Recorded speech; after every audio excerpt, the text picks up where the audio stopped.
اعوذ باللہ من الشیطان الرجیم بسم اللہ الرحمن الرحیم۔ عزیزان من، آج سپتمبر 1983 کی 30 تاریخ ہے اور درس قرآن کریم کا آغاز 29ویں پارے سے ہو رہا ہے۔ سورہ الملک ہے اور پارہ 29واں ہے۔ قرآن کریم کے آخری 2 پاروں میں سمجھتا ہوں کہ ہماری اس رہ گزر کی ایک نئی منزل شروع ہوتی ہے، تو اس کے لیے میں پہلے تمہیداً کچھ عرض کرنا چاہتا ہوں۔ شیخ صاحب ذرا ہلکا۔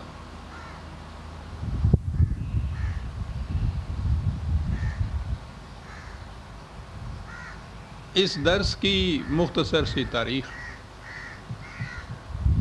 میں نے اس درس کا آغاز کراچی میں 1950 میں شروع کیا۔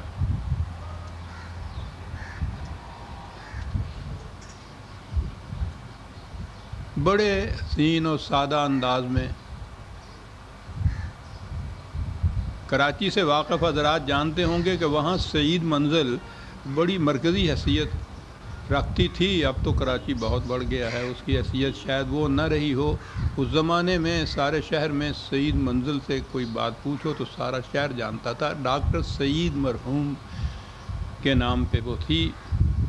بزرگ تھے، سن رسیدہ تھے، بڑے انقلابی تھے، ذہنی طور پہ بڑے قرآنی تھے۔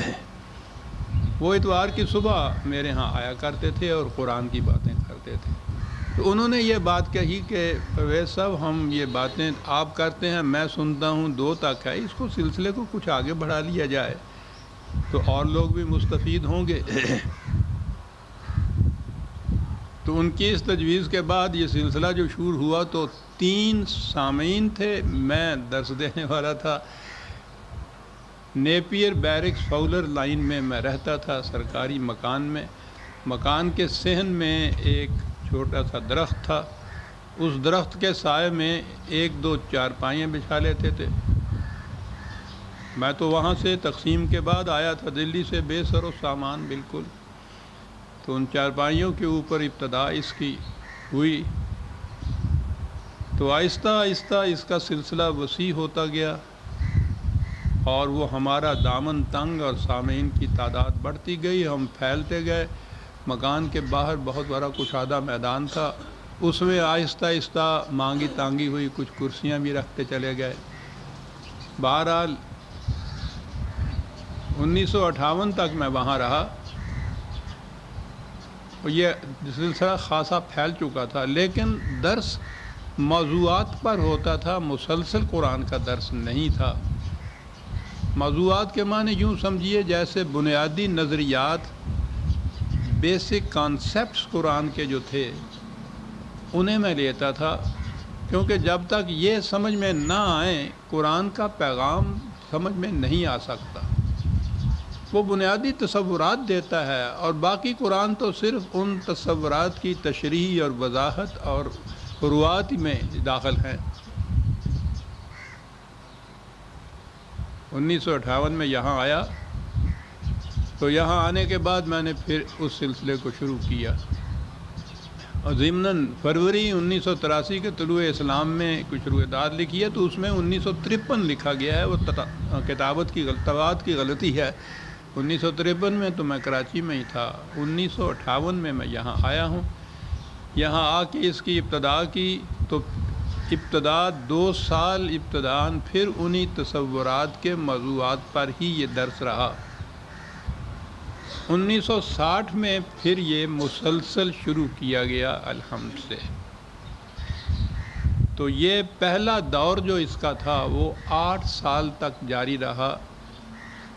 دسمبر 1967 میں وہ ختم ہوا۔ تو اس تکمیل کے اوپر یہاں احباب نے بھی اس کا ایک جشن منایا تھا۔ میں نے سمجھا تھا کہ اب وہ جو میں کہا کرتا ہوں نا کہ مکتب عشق کا انداز نرالا دیکھا، اس کو چھٹی نہ ملی جس نے سبق یاد کیا۔ میں سمجھتا تھا کہ اب چھٹی ملے گی، احباب کا تقاضا یہ تھا کہ نہیں صاحب اب تو دوسرا دور شروع ہوگا۔ تو چنانچہ مارچ 1968 سے یہ اس کا دوسرا دور شروع ہوا جو اس وقت تک جاری ہے۔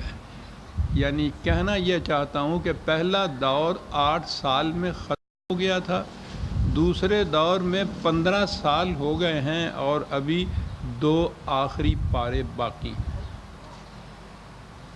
اور یہیں کھڑے ہو کے میں نے کہا تھا نا کہ اب اس سفر میں نئی منزل آتی ہے۔ قرآن کا انداز یہ ہے کہ وہ جوں آگے بڑھتا چلا جاتا ہے وہ تفصیلات کم کرتا چلا جاتا ہے، حقائق زیادہ دیتا چلا جاتا ہے۔ وہ نصاب کی کتاب کی طرح ہے کہ وہ یہ سمجھتا ہے کہ یہ باتیں جو ہیں تفصیلات کی، ان کو زیادہ دہرانے کی ضرورت نہیں ہے، وہ حقائق اور وہ مرتکز شکل میں کنسنٹریٹڈ فارم کے اندر وہ ہوتے ہیں۔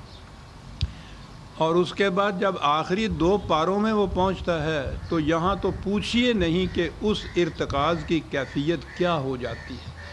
2 لفظوں کی ایک آیت، اور اس کی تشریح میں جانا چاہیے آپ تو کئی ہفتے لگ جائیں اس کے اندر۔ ایک تو زبان ہی عربی کی عجیب، پھر خدا کا انتخاب، پھر اس کے بعد آخری کتاب،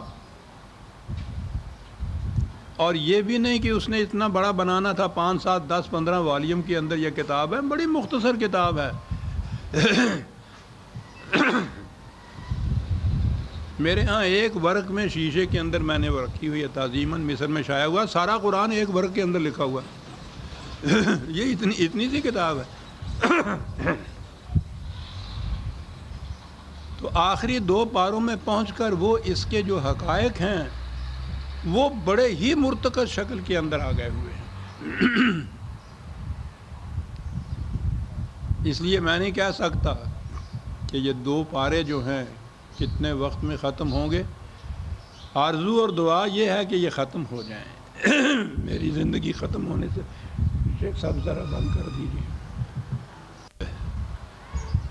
قرآن ایک پیغام آفریں کتاب ہے۔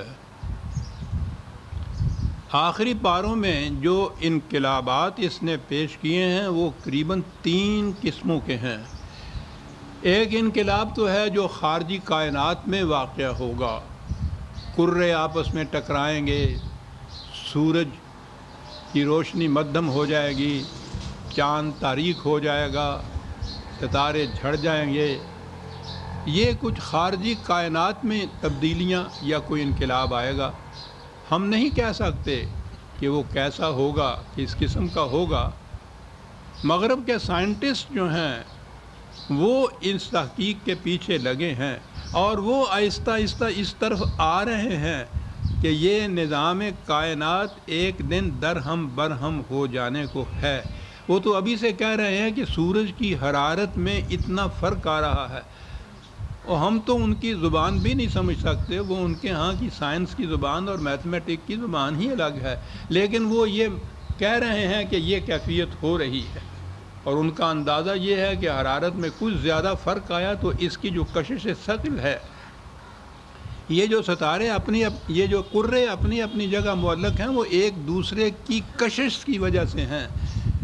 تو ان کا تو یہ ہے کہ اگر کسی ایک کرے کی کشش میں کسی ایک بال برابر کروڑویں حصے کا بھی فرق اگر آ گیا تو یہ ٹکرا کے پاش ہو جائیں گے۔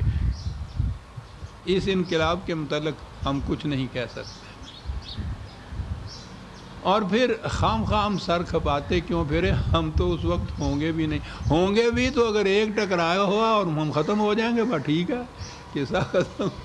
دوسرا انقلاب وہ بتا رہا ہے، کچھ عالمگیر انقلاب اس انسانی دنیا کے اندر، اقوام کے اندر ایک قسم کا انقلاب ہے وہ، اور بڑا عالمگیر انقلاب ہے، اور وہ انقلاب ہے جس کے متعلق مترشح جو ہوتا ہے کہ آخر میں انسانیت جس نظام پہ آئے گی وہ وہی نظام ہوگا جو قرآن پیش کر رہا ہے عالمگیر انسانیت کے لیے۔ یہ دوسرا انقلاب ہے، اور تیسرا انقلاب وہ ہے جو مرنے کے بعد ہمارے ہاں آئے گا، جسے آپ قیامت سے تعبیر کر سکتے ہیں۔ یہ آخری پاروں کے اندر جو کچھ آئے گا ان سے ان میں سے ہی کسی نہ کسی انقلاب کی طرف اشارہ ملے گا. بات اشارات میں اب ہوگی اس کے بعد. آپ کو معلوم ہے، میں بتایا کرتا ہوں کہ الفاظ کے ایک معنی تو لغوی ہوتے ہیں، روزمرہ کی زبان میں ہم جو وہ معنی لیتے ہیں، اور ایک انہی الفاظ کے مجازی معنی ہوتے ہیں کہ اس سے مراد یہ ہے.